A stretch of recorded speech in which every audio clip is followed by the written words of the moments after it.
మన తెలంగాణలో మొట్టమొదటి ఫ్యాక్టరీ అవుట్లెట్ మన ముకుంద జ్యువెలర్స్ లో లైట్ వెయిట్ ఆభరణాలు కలెక్షన్స్ ఎన్నెన్నో అన్ని జ్యువెలరీస్ పై VA కేవలం 2 to 12% మాత్రమే. విచ్చేయండి Mukunda jewellers. RBI repo rate తగ్గించడంతో లోన్ ఈఎంఐలపై తీవ్ర ప్రభావం చూపుతోంది. ఆర్బీఐ రెపో రేటును 0.25% తగ్గించిన విషయం మనకు తెలిసిందే. ఇది రుణగ్రహీతలకు గుడ్ న్యూస్ అని చెప్పొచ్చు.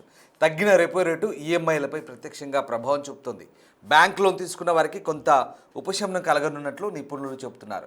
లోన్ తీసుకున్న వారు చెల్లించే ఈఎంఐపై ఏ మేర తగ్గుదల కనిపిస్తుందో ఇప్పుడు చూద్దాం. సాధారణంగా ఇల్లు వాహనం కొనుగోలు కోసం బ్యాంకుల దగ్గర రుణం తీసుకుంటూ ఉంటారు. మరికొందరు ఎడ్యుకేషన్ లోన్స్, పర్సనల్ లోన్స్ కూడా తీసుకుంటారు. అయితే తాజాగా ఎంపీసీ సమావేశంలో ఆర్బీఐ తీసుకున్న నిర్ణయం రెపో రేటుపై తీవ్ర ప్రభావం చూపుతోంది. దాదాపు 25 బేసిస్ పాయింట్ తగ్గించడంతో లోన్ తీసుకున్న వారు కడుతున్న ఈఎంఐలో కొంత తగ్గుదల కనిపిస్తోంది. హోమ్ లోన్, ఆటో ఫైనాన్స్ తీసుకున్న వారికి గుడ్ న్యూస్ అని చెప్పాలి. మీరు బ్యాంకు నుంచి హోమ్ లేదా ఆటో ఫైనాన్స్ తీసుకున్నట్లయితే పెద్ద ఉపశమనం కలగనుంది. డిసెంబర్ 5న రెపో రేటుపై ఆర్బీఐ తీసుకున్న నిర్ణయంతో లోన్పై ఈఎంఐ చెల్లించేవారు ఆనందం వ్యక్తం చేస్తున్నారు. రెపో రేట్ అనేది బ్యాంకు రుణాలకు సంబంధించింది కాబట్టి లోన్ తీసుకున్న రుణగ్రహీతల ఈఎంఐలో తగ్గుదల ఉంటుంది. అంటే ఆర్బీఐ తీసుకున్న ఈ నిర్ణయం ద్వారా బ్యాంకులు మీ రుణంపై వడ్డీ రేటును తగ్గించనున్నాయన్నమాట. దీంతో మీకు కొంత ప్రయోజనం చేకూరుతుంది. మీరు 20 నుంచి 50 లక్షల హోమ్ లోన్ తీసుకున్నట్లయితే వాటిపై ఈఎంఐ ఎంత తగ్గుతుందో ఇప్పుడు తెలుసుకుందాం. ఒక వ్యక్తి 20 లక్షల రూపాయల హోమ్ లోన్ తీసుకుంటే కాల పరిమితి 20 సంవత్సరాలు ఉన్నట్లయితే అతనికి 9% వడ్డీ రేటు ఉంటుంది.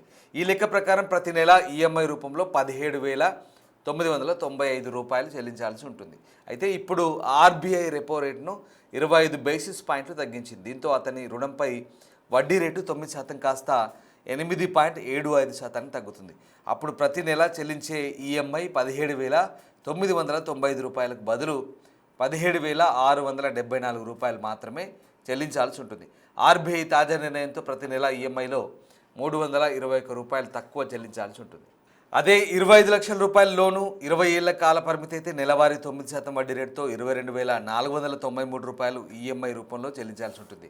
తగ్గిన రెపో రేటు 8.75%తో ఈఎంఐ ఇప్పుడు 22,093 రూపాయలు అవుతుంది. అంటే ప్రతి నెల 400 రూపాయలు ఆదా అవుతుందన్నమాట. ఇక 30 లక్షల రూపాయల రుణంపై 20 సంవత్సరాలకు 8.5% వడ్డీ రేటుతో ప్రతి నెల 26,035 రూపాయలు చెల్లించాల్సి ఉంటుంది. అయితే తగ్గిన రెపో రేటుతో 8.5%కి బదులు 8.25% మాత్రమే వడ్డీ చెల్లించాల్సి ఉంటుంది. అంటే ప్రతి నెల చెల్లించే ఈఎంఐ 25,562 రూపాయలు అవుతుంది. అంటే ప్రతి నెల రుణగ్రహీతలకు 473 రూపాయలు మిగులుతుంది.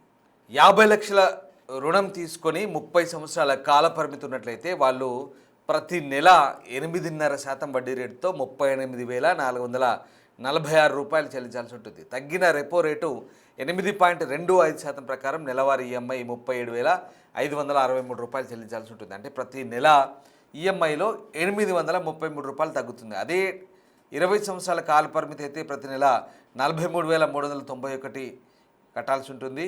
సో ఈఎంఐ రూపంలో ఇది కడితే తగ్గిన రెపో రేటు 8.25% ప్రకారం 42,603 చెల్లిస్తే సరిపోతుంది. ప్రతి నెల 788 రూపాయలు ఆదా అవుతుంది. ఇలా తగ్గిన రెపో రేటు ప్రకారం 20 లక్షల నుంచి 50 లక్షల రూపాయల లోన్ తీసుకున్న వ్యక్తికి సగటున ఏడాదికి 3,600 రూపాయల నుంచి 9,400 రూపాయల వరకు తన ఈఎంఐలో ఆదా చేసుకోవచ్చు.